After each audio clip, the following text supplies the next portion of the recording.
ভাই ওঠেন। ভাই হ্যাঁ নেই, এগুলো করার আবার দরকার ছিল। সারাদিন না খেয়া খালি হয়ে থাকলি কাম হবে না, হয়ে থাকার দরকার ছিল। খাওয়া লাগবে খাওয়া লাগবে। এই স্যার ফোন দিছিল আমার। বাবা হ্যাঁ, কি কয়? এই খোঁজ খবর নিলাম, আমি কলাম আমার কাছে আছে, নিরাপদ আছে, চিন্তা করেন না। হ্যাঁ, আল্লাহ ভরসা। ভাই আর দিন থাক। কি খালি পেটে অসুস্থ হয়ে গেলি পরে আমি কি কি কৈফত দেবো স্যারের কাছে? তখন তো আমি নিজে ক্ষমা করে পাবো না।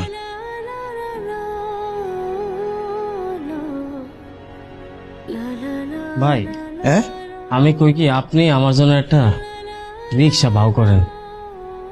কয়দিন আর এরকম চুপচাপ আপনার এনে বসে আপনার গাড়ির উপরে বসে খাবো। আরে ভাই রে, এই কাজ সবার জন্য না। হ্যাঁ, যতদিন ভাই আমি খাবো না। না খাওয়া থাকবি, এই কাজ সবার জন্য না রে ভাই। আমার কথা হলো চাকরি বাকরি খোঁজেন, যতদিন চাকরি বাকরি না পান কোনো সমস্যা নেই, আমি আছি না, ভাই আছে না, ভাইয়ের ঘরে বসে খাবেন। হ্যাঁ,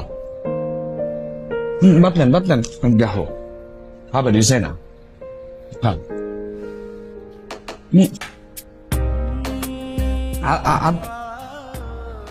আপনি ব্যবস্থা করতেছেন।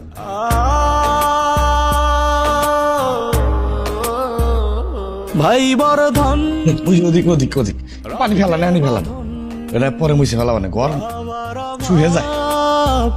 করলে পূরণ তুমি বিলি সারা জীবন আমরা ছায়া মাটির ঘরে আপ দিছি, মাটির ছবি দেখি শুয়ে যায়। বানিয়েছ শহরে তো এরকম না, এই পাকা ফুকে একটা ঝামেলা, মুছে ফেলাবো না।